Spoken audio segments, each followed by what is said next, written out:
difference between a bound person and a liberated one is that the ordinary person lives in the brain, unaware of themselves in the heart.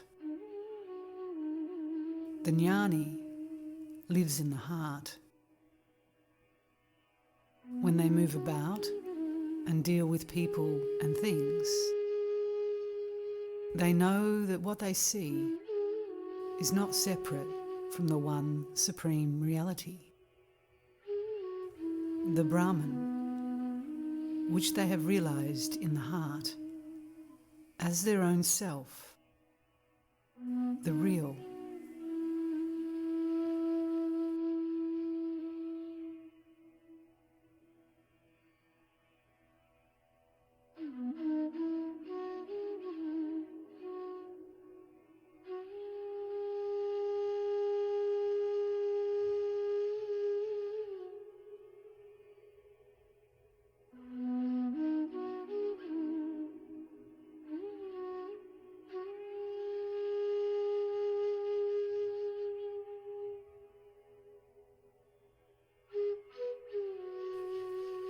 The ordinary person sees things outside themselves. They are separate from the world, from their own deeper truth, from the truth that supports them and what they see. The one who has realized the supreme truth of their own existence realizes the one supreme reality that is there behind them, behind the world. In fact, they are aware of the one as the real, the self in selves, in all things, eternal and immutable, in all that is impermanent and mutable.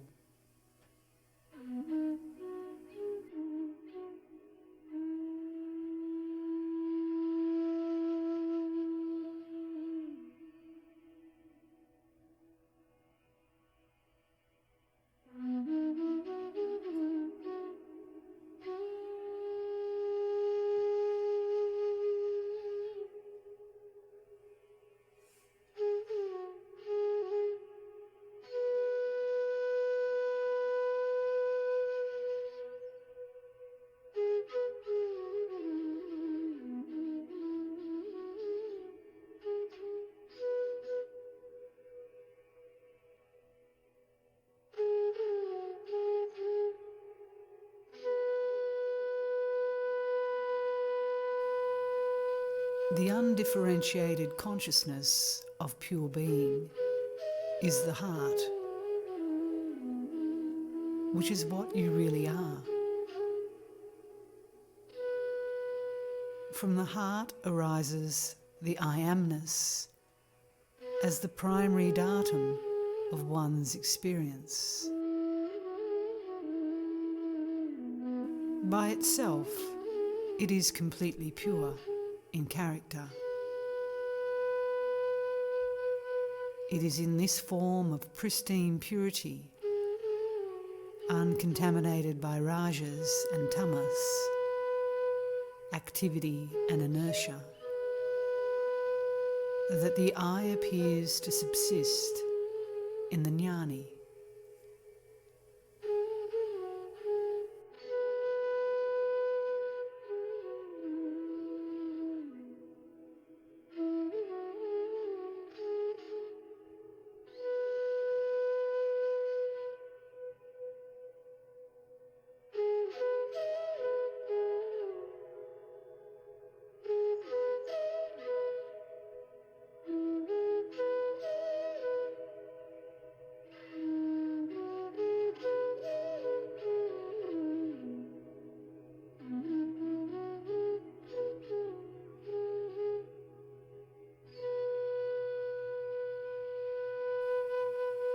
The existence of the ego in any form, either in the Jnani or the Ajnani, is itself an experience. But to the Ajnani, who is deluded into thinking that the waking state and the world are real, the ego also appears to be real. Since he sees the Jnani act like other individuals, he feels constrained to posit some notion of individuality with reference to the Jnani also.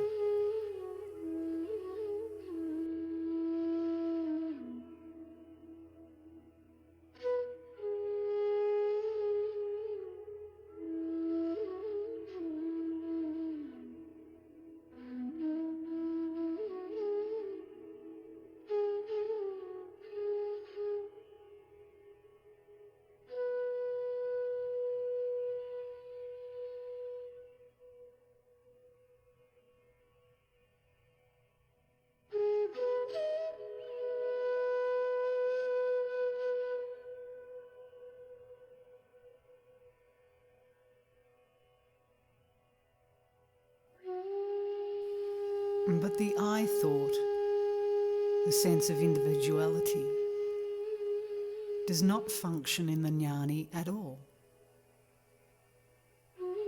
The Jnani's real nature is the heart itself,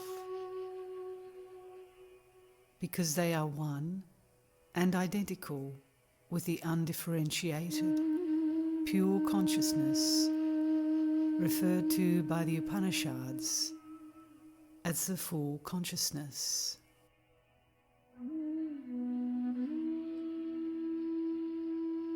The full consciousness is truly Brahman, the Absolute. And there is no Brahman other than full consciousness.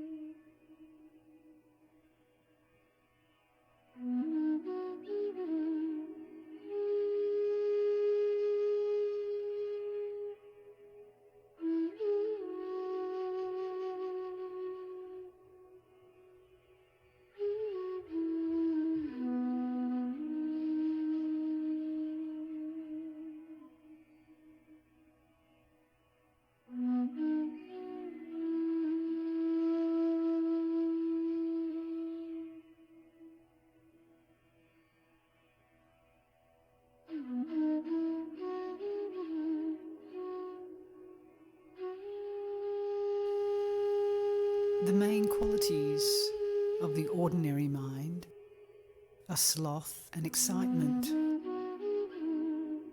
Hence, it is full of egoistic desires and weaknesses. But the Jnani's mind is pure harmony and formless, functioning in the subtle sheath of knowledge, through which they keep contact with the world. Their desires are therefore also pure.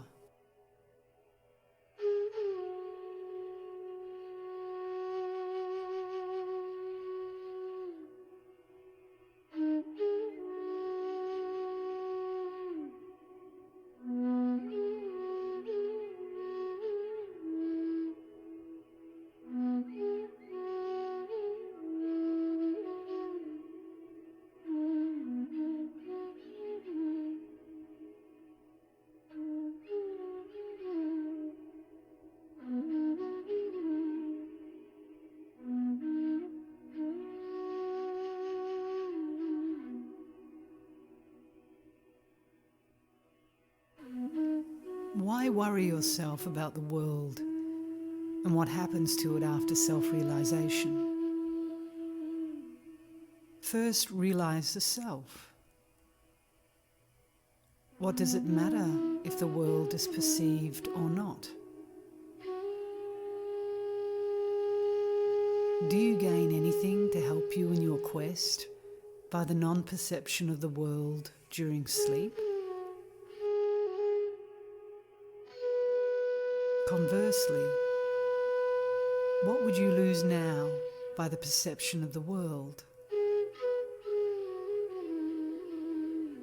It is quite immaterial to the Jnani or the Ajnani if they perceive the world or not. It is seen by both, but their viewpoints differ.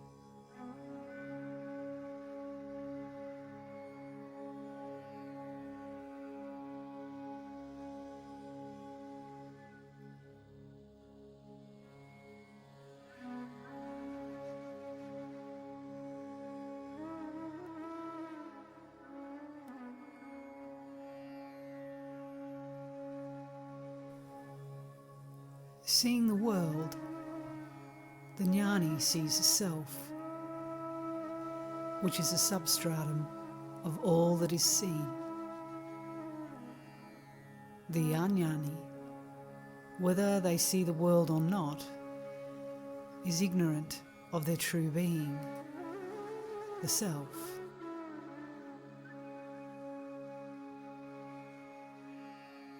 Take the instance of moving pictures on the screen in the cinema show.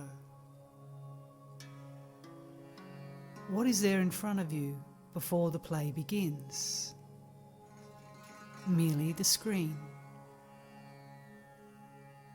On that screen, you see the entire show, and for all appearances, the pictures are real. But go and try and take hold of them. What do you take hold of? Merely the screen on which the pictures appeared. After the play, when the pictures disappear, what remains? The screen again.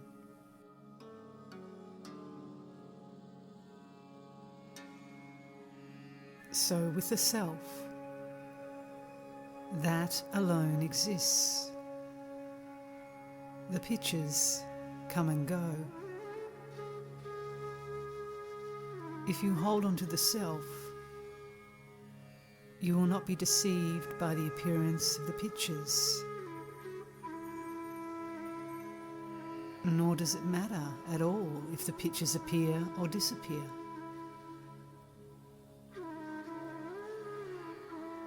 Ignoring the self, the Ajnani thinks the world is real. Just as ignoring the screen, they see merely the pictures, as if they existed apart from it.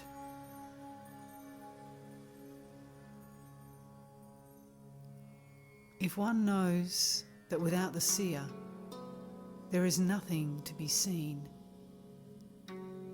just as there are no pictures without the screen, one is not deluded.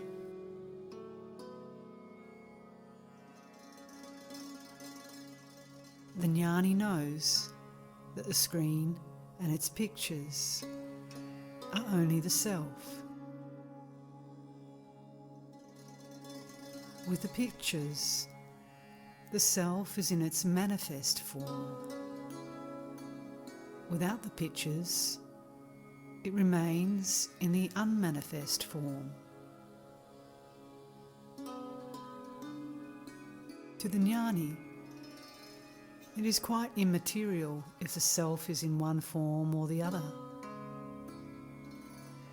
They are always the self.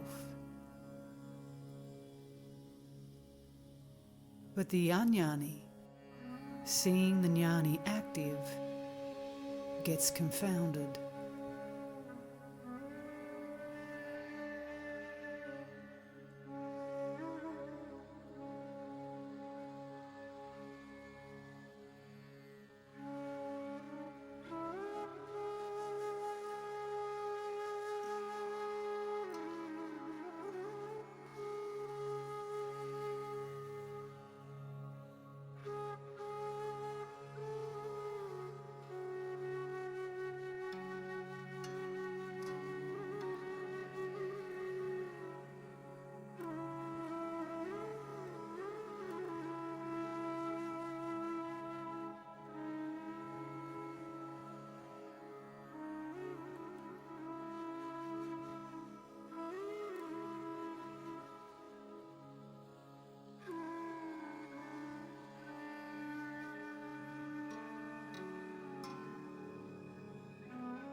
The self alone is, and nothing else.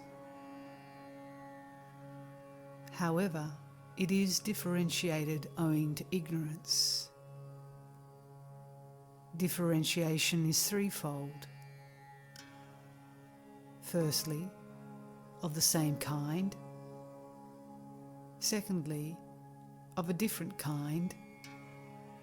And thirdly, as parts in itself.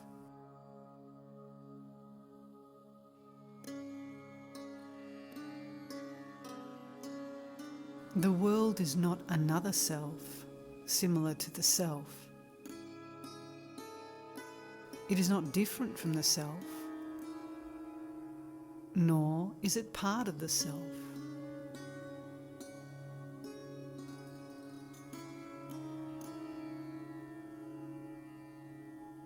If you ask, is the world reflected on the self?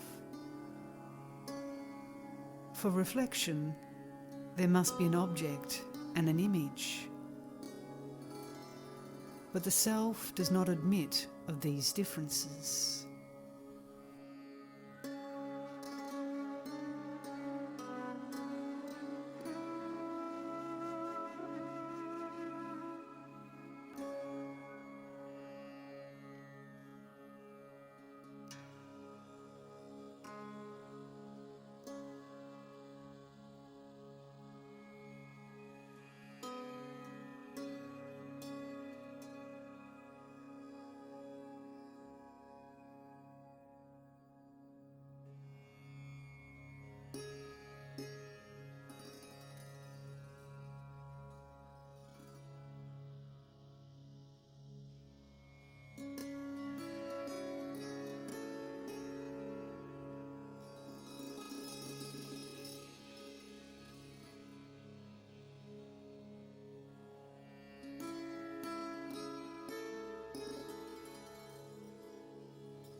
The Jnani may dream, but they know it to be a dream,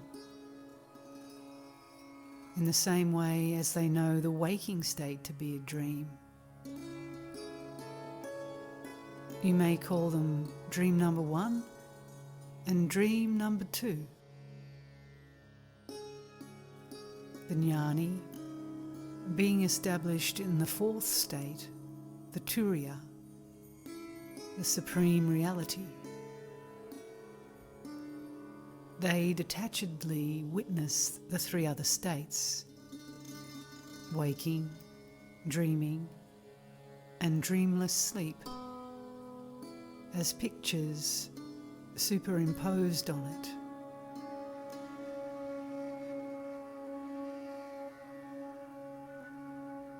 For those who experience waking, dream and sleep, the state of wakeful sleep, which is beyond those 3 states, is named Turiya, the 4th. But since that Turiya alone exists, and since the seeming 3 states do not exist, know for certain that Turiya is itself that which transcends the fourth.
For the Jnani, there is no distinction between the three states of mind. How can there be when the mind itself is dissolved and lost in the light of consciousness? For the Jnani, all the three states are equally unreal. But the ignorant person is unable to comprehend this, because for them, the standard of reality is the waking state, whereas for the Jnani, the standard of reality is reality itself.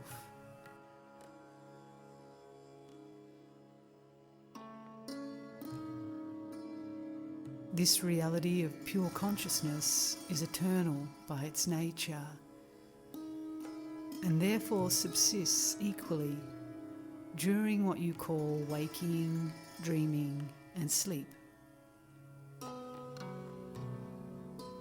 To one who is one with that reality, there is neither the mind nor its three states, and therefore neither introversion nor extroversion.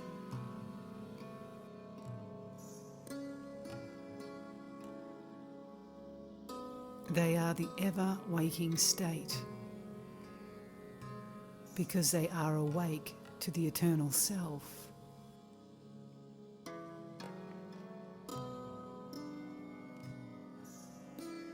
Theirs is the ever-dreaming state, because to them, the world is no better than a repeatedly presented dream phenomenon.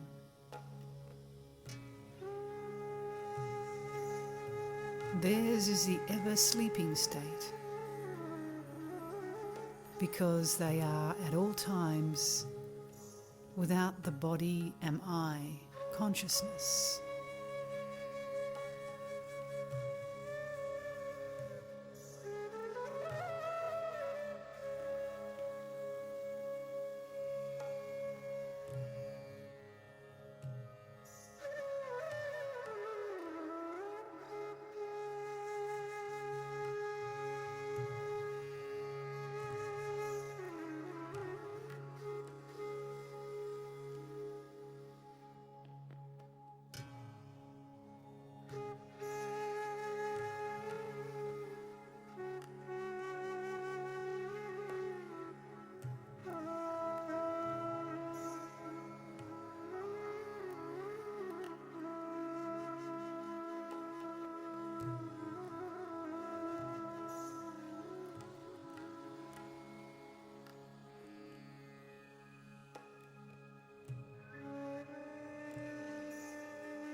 There is bodily sensation for the Jnani, and the understanding that they have a body. The I am the body idea is common to both Jnani and Ajnani, with this difference, that the ignorant person thinks only the body is myself, whereas the Jnani knows all is of the self, or all this is Brahman. If there be pain in the body, let it be. It is also part of the self. The self is perfect.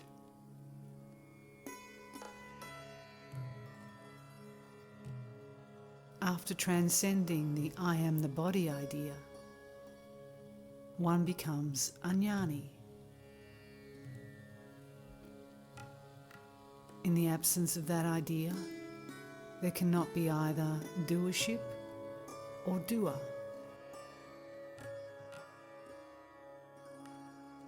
So a Jnani has no karma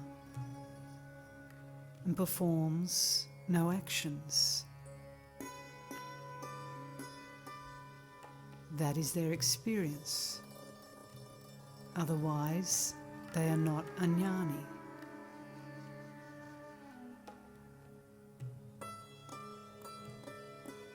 However, the ignorant person identifies the Jnani with their body, which the Jnani does not do.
You may say, I see you doing things. How can you say that you never perform actions? But I'll answer. The radio sings and speaks. But if you open it, you will find no one inside. Similarly, my existence is like the space. Though this body speaks like the radio, there is no one inside as a doer.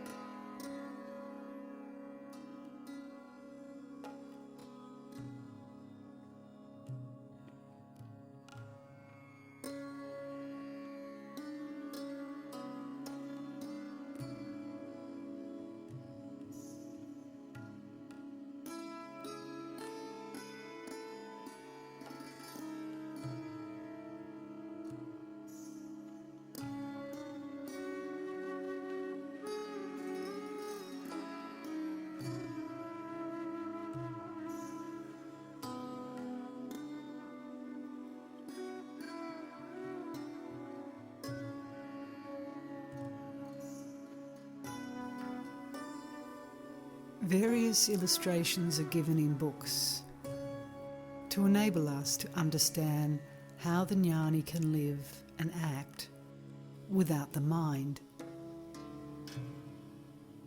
Although living and acting require the use of the mind. The potter's wheel goes on turning round even after the potter has ceased to turn it, because the pot is finished. In the same way, the electric fan goes on revolving for some minutes after we switch off the current.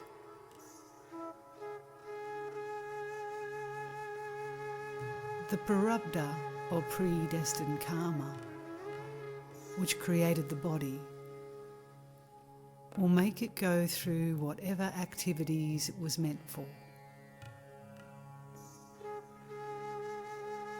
But the Jnani goes through all these activities without the notion that they are the doer of them.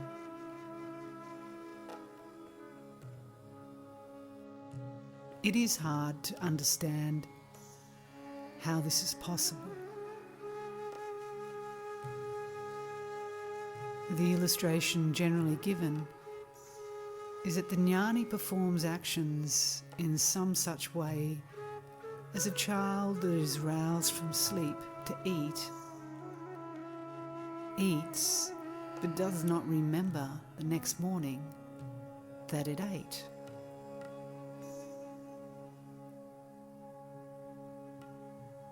It has to be remembered that all these explanations are not for the Jnani.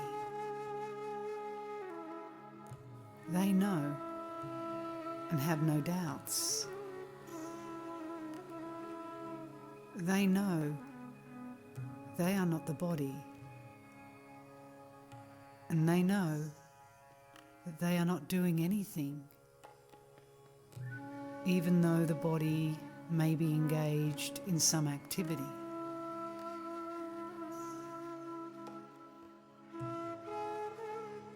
These explanations are for the onlookers who think of the Jnani as one with a body and cannot help identifying them with their body.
There are various controversies or schools of thought as to whether a Jnani can continue to live in their physical body after realization.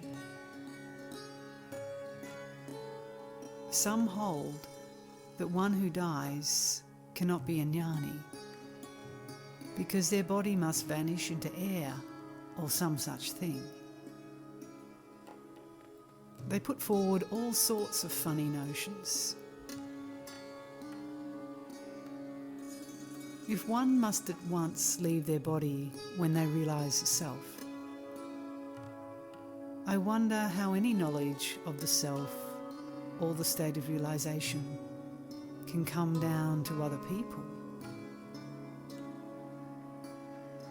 And that would mean that all those who have given us the fruits of their self-realization in books cannot be considered Jnanis because they went on living after realization.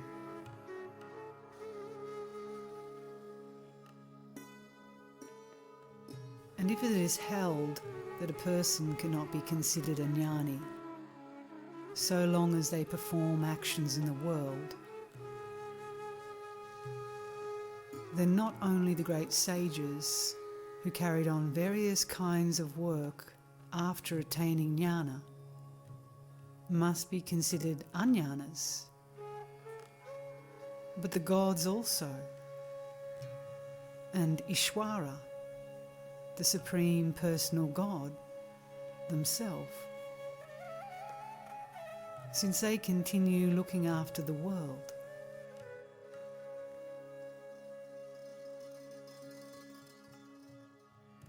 The fact is that any amount of action can be performed, and performed quite well, by the Jnani,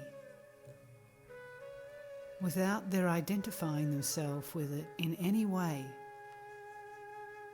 or ever imagining that they are the doer.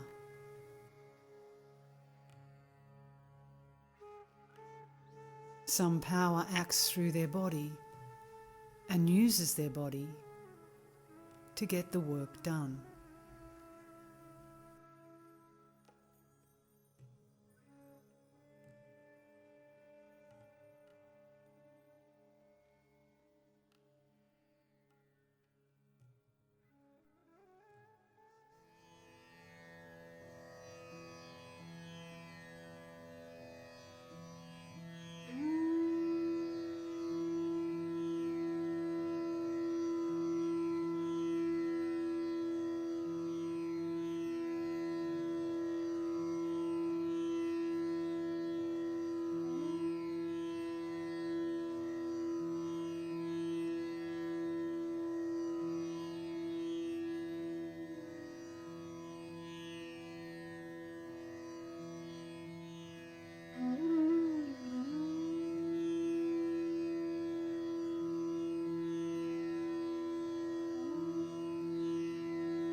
An ignorant person sees someone as a jnani and identifies them with the body. Because they do not know the self and mistake their body for the self, they extend the same mistake to the state of the jnani.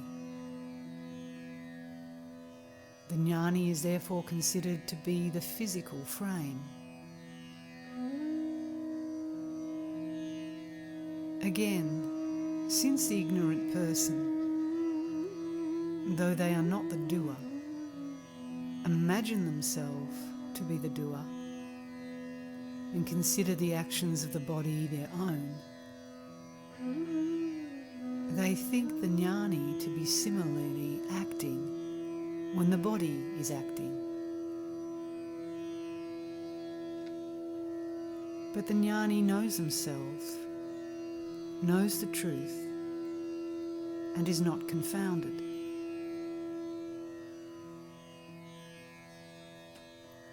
The state of a jnani cannot be determined by the ignorant person, and therefore such questions trouble only the ajnani and never arises for the jnani.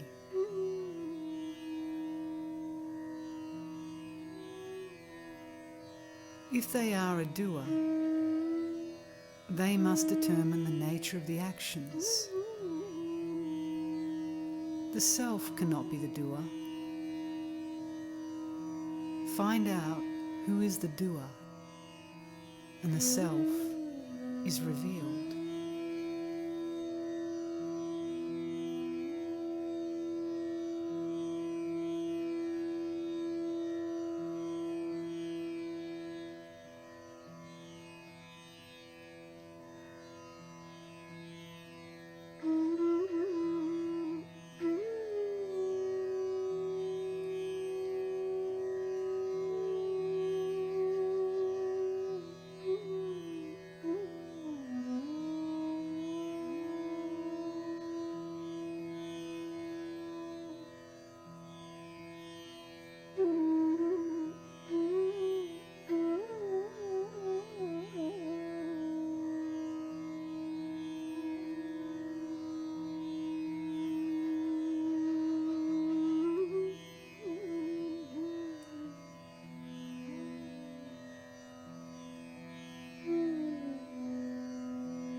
also sees no one as an Jnani. All are only Jnanis in their sight. In the ignorant state, one superimposes one's ignorance on a Jnani and mistakes them for a doer.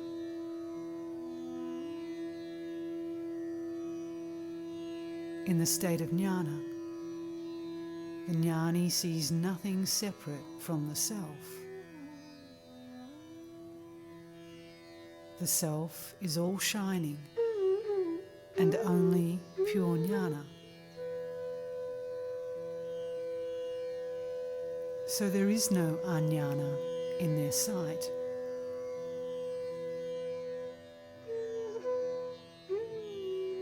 There is an illustration for this kind of illusion or superimposition. Two friends went to sleep side by side. One of them dreamt that both of them had gone on a long journey and that they had strange experiences.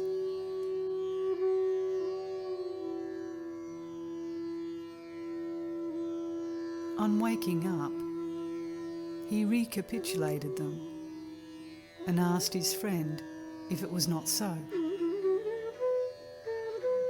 The other one simply ridiculed him, saying that it was only a dream and could not affect the other.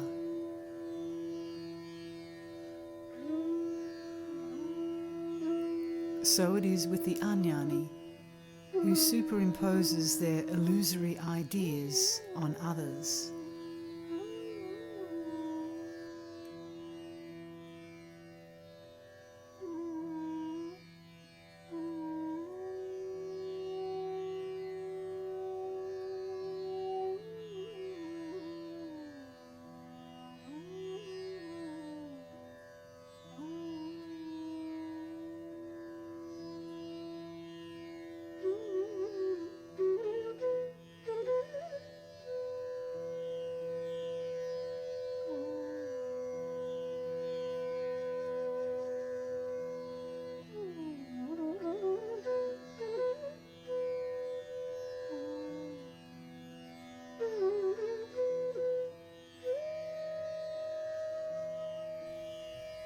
The Jnani sees the differences between people and things as but appearances. They see them as not separate from the true, the real, with which they are one.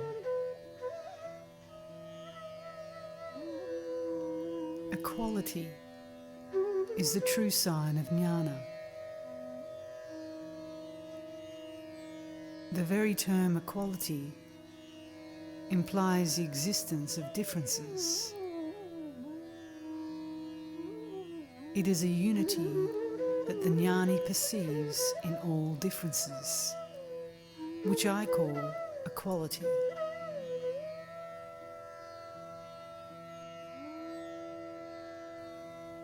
Equality does not mean ignorance of distinctions. When you have the realization, you can see that these differences are very superficial, that they are not at all substantial or permanent. And what is essential in all these appearances is the one truth, the real. That I call unity.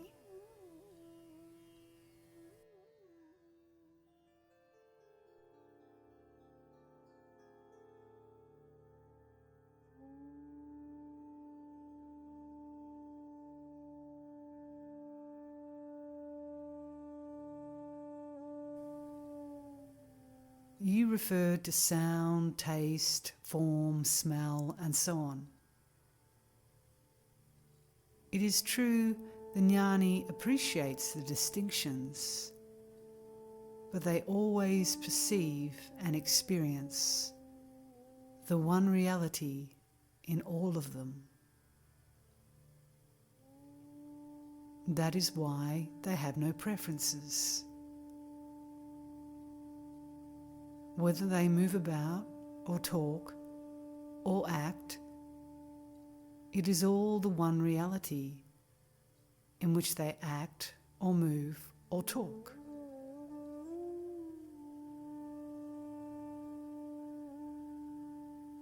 There is nothing apart from the one supreme truth.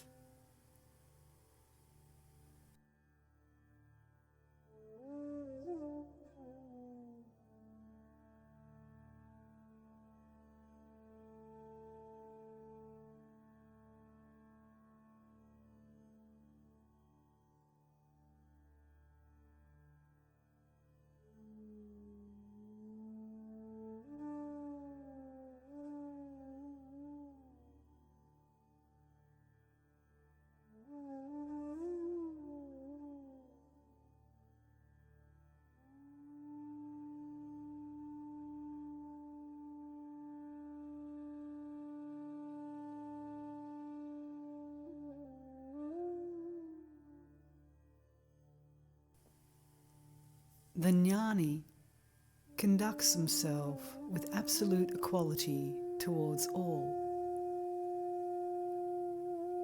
Friendship, kindness, happiness, and such other attitudes become natural to them. Affection towards the good, kindness towards the helpless, happiness in doing good deeds, forgiveness towards the wicked. All such things are natural characteristics of the Jnani.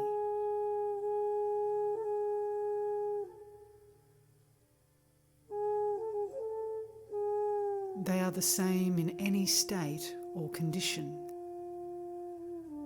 as they know the reality, the truth. In their daily routine of taking food, moving about, and all the rest, they act only for others. Not a single action is done for themselves.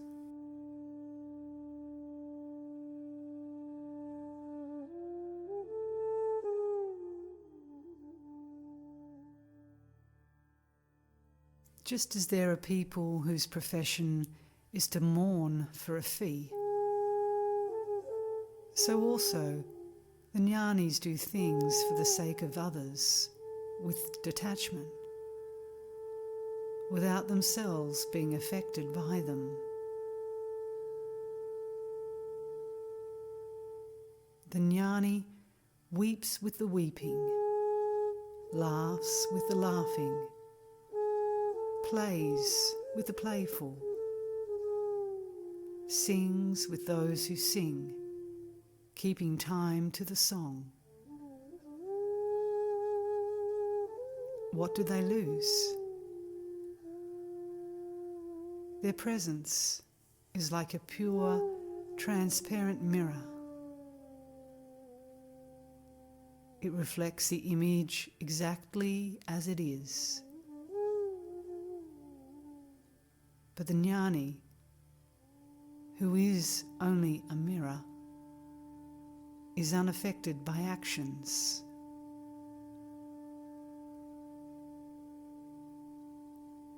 How can a mirror, or the stand on which it is mounted, be affected by the reflections? Nothing affects them, as they are mere supports.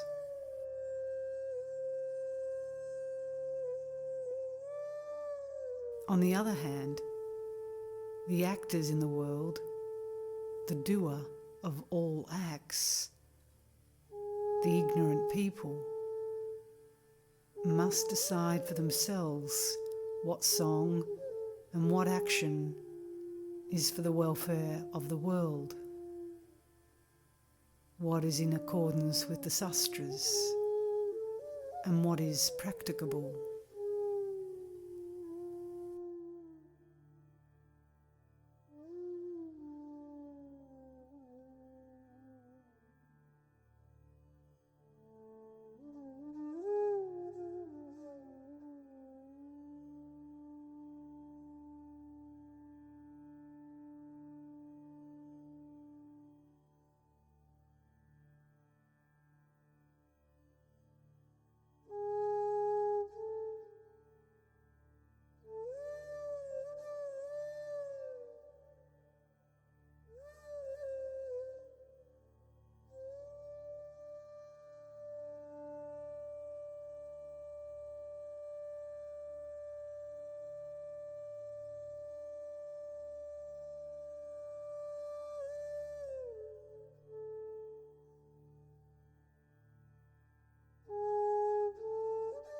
There is said to be Siddhaya Mukta, liberated while still in the body, and Videya Mukta, liberated at the time of death. But there is no liberation. And where are the muktas? Mukti is synonymous with the self. The Jivan Mukti and the Videya Mukti are all for the ignorant. The Jnani is not conscious of mukti or bondage. Bondage, liberation, and orders of mukti are all said for an ignorant person in order that ignorance might be shaken off. There is only mukti and nothing else.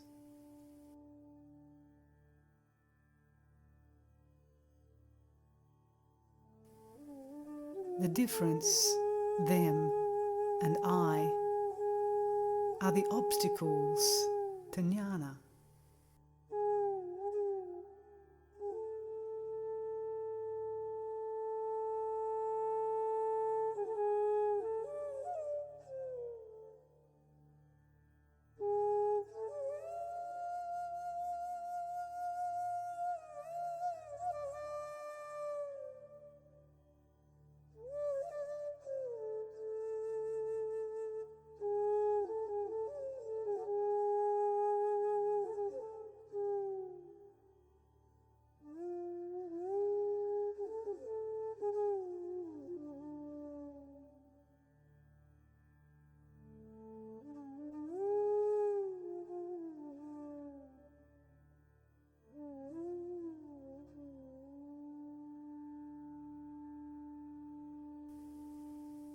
In the Viveka Chudamani, Shankara says that after the dissolution of the physical sheath, the liberated person becomes like water poured into water and oil into oil. It is a state in which there is neither bondage nor liberation.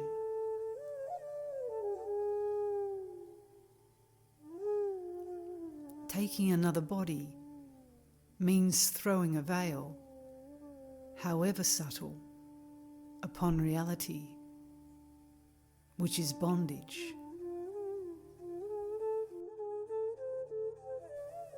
Liberation is absolute and irrevocable.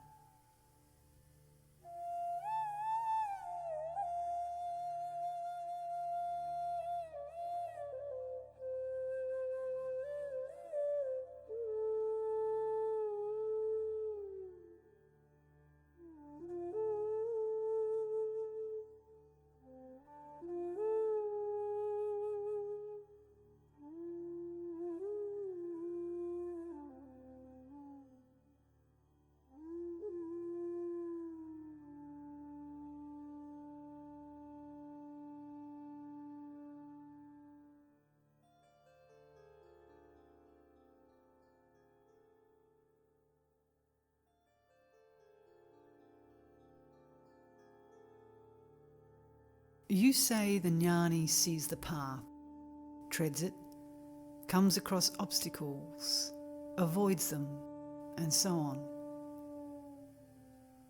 In whose eyesight is all this?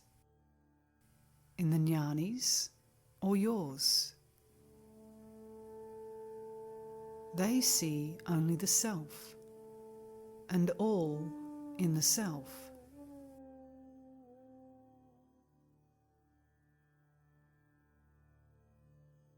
For instance, you see a reflection in the mirror and the mirror. You know the mirror to be the reality, and the picture in it a mere reflection. Is it necessary that to see the mirror, we should cease to see the reflection in it?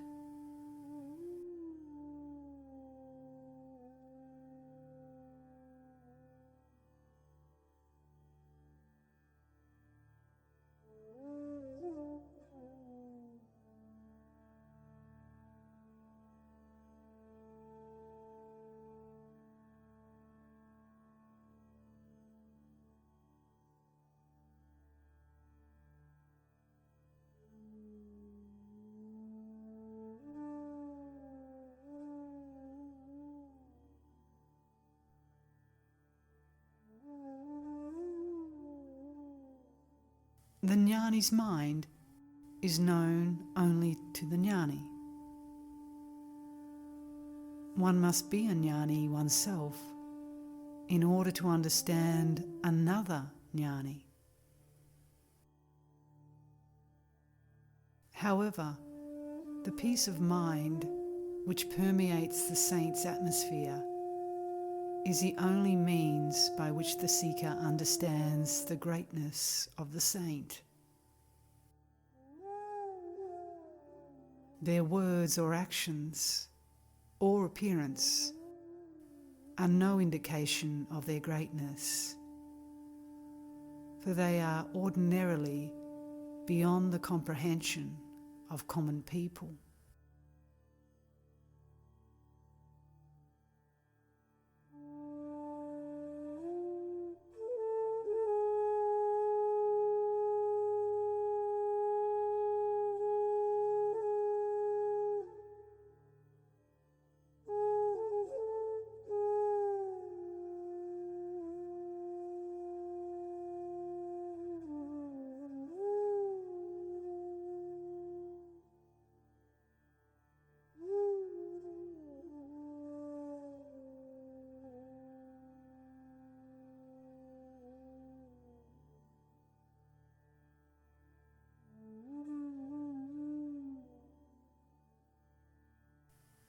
A child and a Jnani are similar in a way.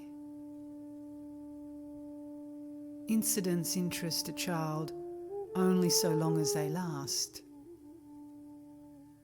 It ceases to think of them after they have passed away.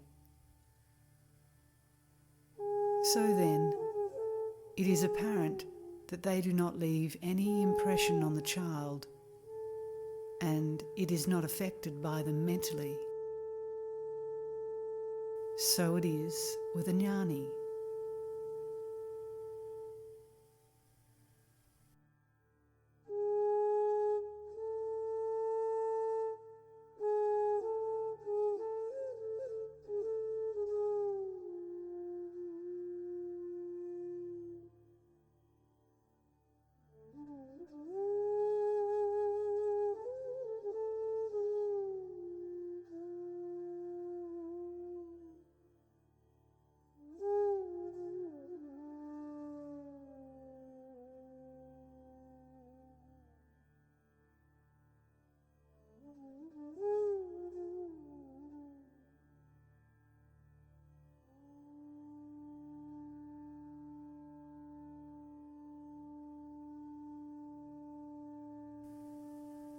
There is no one besides the self. Therefore, no Jnani or Ajnani.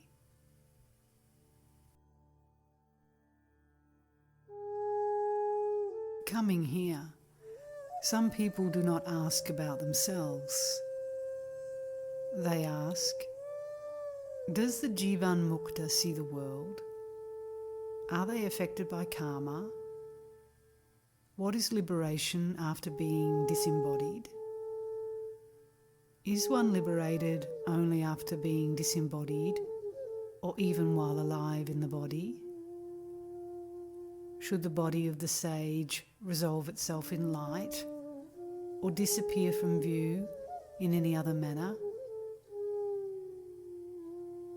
Can they be liberated though the body is left behind as a corpse? These questions are endless. Why worry oneself in so many ways? Does liberation consist in knowing these things?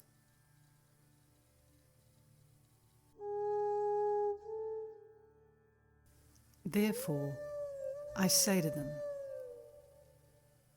leave liberation alone. Is there bondage? Know this. See yourself first and foremost.